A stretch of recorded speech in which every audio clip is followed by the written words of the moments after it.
Halo semuanya, kenalin nama aku Nur Alif Binarti dan aku berasal dari SMA Negeri Sumatera Selatan.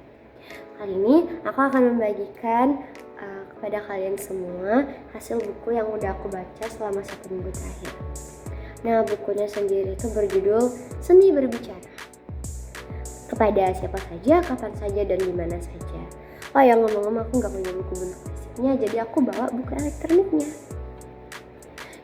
Buku ini juga dikarang oleh Larry King dan terbit pada tahun 2019 dengan ketebalan yang dapat kita lihat dari halamannya, yaitu 288 halaman.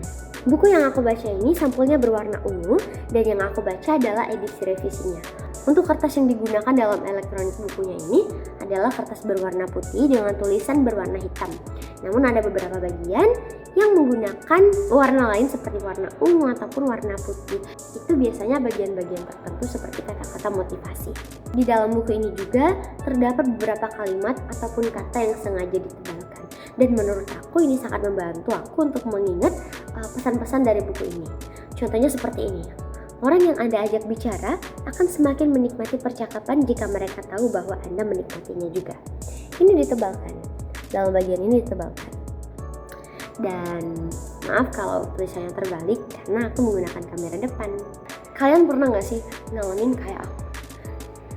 Kayak takut untuk berbicara, merasa berbicara itu menyeramkan, dan berbicara itu sangat susah untuk dilakukan. Dan setelah menemukan buku ini, aku jadi tahu kenapa aku harus belajar berbicara.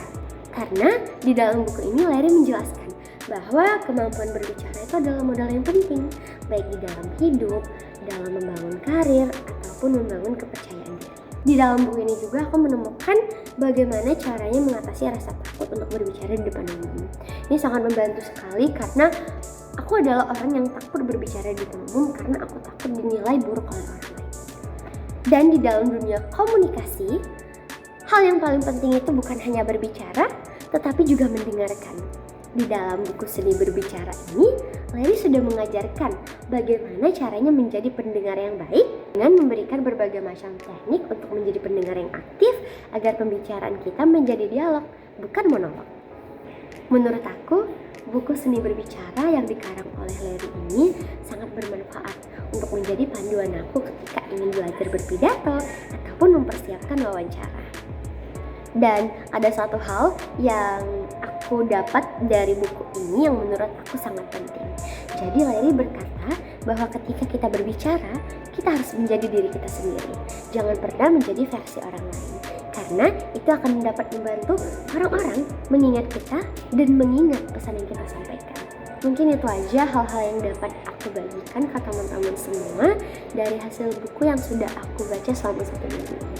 Terima kasih sudah menonton. Dadah!